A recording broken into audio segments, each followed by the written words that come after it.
नमस्कार, special report देख रहे हैं आप। आपके साथ मैं हूं आस्था। बता दें आपको कि विपक्षी एकता के लिए जुटे बीजेपी विरोधी दलों ने बैठक के बाद नए नाम की घोषणा नहीं की और अब वामपंथी राष्ट्रीय नेता ने नया नाम बताकर नई बहस छेड़ दी है। इस बारे में बिहार में राजनीतिक दलों की प्रवक्ता सीधे कुछ भी नहीं बोल पा रही है।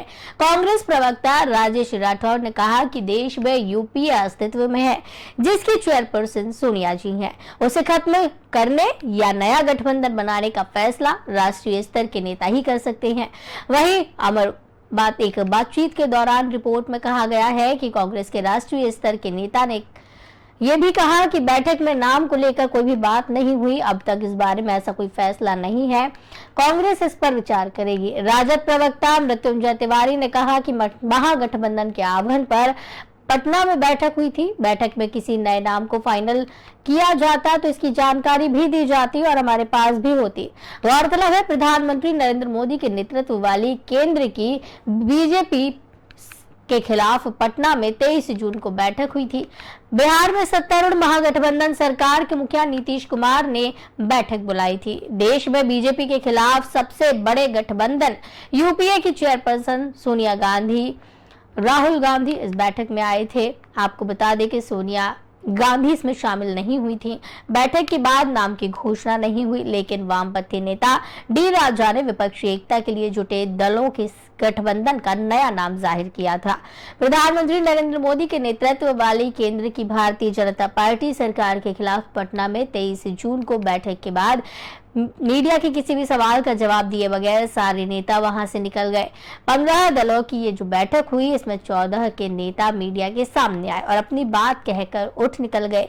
बिहार में सत्तारूढ़ महागठबंधन सरकार के मुखिया नीतीश कुमार ने बैठक बुलाई थी। देश में बीजेपी के खिलाफ सबसे बड़े गठबंधन यूपीए की चेयरपर्सन सोनिया गांधी के बेटे और कांग्रेस के नंबर 1 नेता माने जाने वाले राहुल गांधी इस बैठक में आए थे। बैठक के बाद नाम की घोषणा नहीं हुई, लेकिन अब वामपंथी नेता डी राजा ने विपक्षी एकता के लिए जुटे दलों के गठबंधन का नया नाम जाहिर किया है। 15 में से 14 दल आए थे मीडिया के सामने। उन दलों ने भी नए नाम की घोषणा नहीं की। अब भारतीय कम्युनिस्ट पार्टी के महासचिव डी राजा ने बताया कि भाजपा विरोधी दलों की शिमला में अगले महीने होने वाली बैठक में देशभक्त लोकतांत्रिक गठबंधन के नाम पर मोहर लग जाएगी। बिहार में पार्टी की राज्य कार्यकारिणी की बैठक के बाद राजा ने कहा कि मुख्यमंत्री नीतीश कुमार के बुलावे पर देश भर से 23 जून को जुटे दलों ने बीजेपी को सत्ता से हटाने का प्रण ले लिया है। इसकी रूपरेखा तैयार करने के लिए शिमला में बैठक होगी तो गठबंधन के नए नाम और नए संयोजक की घोषणा कर दी जाएगी।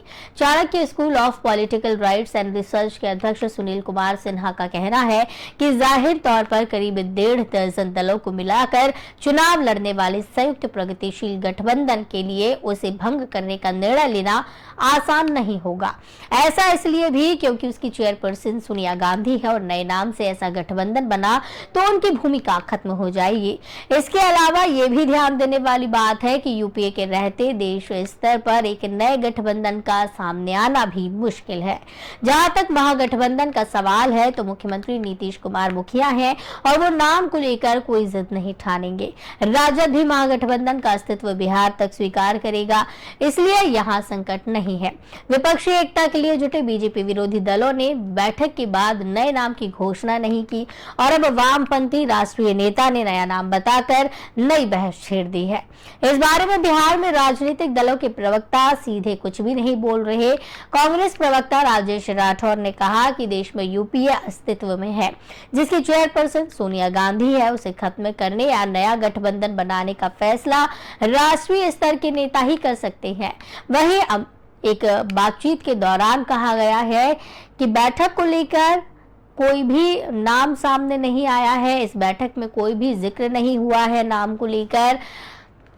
अब तक इस बारे में ऐसा कोई भी फैसला नहीं है। अगर कोई नाम आता भी है तो कांग्रेस इस पर विचार करेगी। राजद प्रवक्ता मृत्युंजय तिवारी ने कहा कि महागठबंधन के आह्वान पर पटना में हुई बैठक में किसी भी नए नाम को फाइनल किया जाता तो इसकी जानकारी भी दी जाती और हमारे पास भी इसकी जानकारी होती। विपक्षी एकता की मुहिम में जुटे मुख्यमंत्री नीतीश कुमार ने अपनी पहली परीक्षा पास कर ली है। उन्होंने पटना में उन नेताओं को एक छत के नीचे खड़ा कर दिया जिनकी आपस में कभी नहीं पटती। पटना में हुई बैठक में मुख्यमंत्री नीतीश कुमार को विपक्षी दलों का संयोजक चुना गया। अभी तक इस भूमिका को कांग्रेस की पूर्व अध्यक्ष सोनिया गांधी निभा रही थी। इतना ही नहीं, अब कांग्रेस के नेतृत्व वाले यूपीए को समाप्त करके पीडीए यानी कि पैट्रियोटिक डेमोक्रेटिक अलायंस की स्थापना की जाएगी। पटना बैठक में ही यूपीए का नाम बदलने पर चर्चा हुई थी। शिमला बैठक में सभी दल नया नाम प्रस्तुत करते, उसमें से जो सही लगता उसे फाइनल कर दिया जाता। अब सीपीआई के महासचिव डी राजा ने अभी से ही नए नाम पर मुहर लगा दी है। उन्होंने कहा कि बीजेपी विरोधी दलों के गठबंधन को देशभक्त लोकतांत्रिक गठबंधन का नाम दिया जाएगा। उन्होंने कहा कि शिमला में अगले महीने होने वाली बैठक में इस फैसले पर मुहर लग जाएगी। अब सवाल यह है कि क्या संयुक्त प्रगतिशील गठबंधन यानी कि यूपीए को भंग करने का निर्णय लेना आसान होगा? क्या नए गठबंधन में भी कांग्रेस पार्टी को उतना ही महत्व मिलेगा और क्या कांग्रेस किसी क्षेत्रीय दल के नेता का नेतृत्व बर्दाश्त करेगी? वहीं वामपंथी राष्ट्रीय नेता ने नया नाम बताकर नई बहस छेड़ दी है। कांग्रेस प्रवक्ता राजेश राठौर ने कहा कि देश में यूपीए अस्तित्व में है, जिसकी चेयरपर्सन सोनिया गांधी है। उसे खत्म करने या नया गठबंधन बनाने का फैसला राष्ट्रीय स्तर के नेता ही कर सकते हैं। राजद प्रवक्ता मृत्युंजय तिवारी ने कहा कि महागठबंधन के आह्वान पर पटना में ये बैठक हुई। इसमें किसी नया नाम को फाइनल नहीं किया गया और अगर किसी नए नाम को फाइनल किया जाता तो इसकी जानकारी भी दे दी जाती और हमारे पास भी इसकी जानकारी होती। अब कई सवाल इस बैठक के बाद खड़े हो रहे हैं और जब से नए नाम पर बहस छिड़ी है उसको लेकर भी कई सवाल खड़े हो रहे हैं।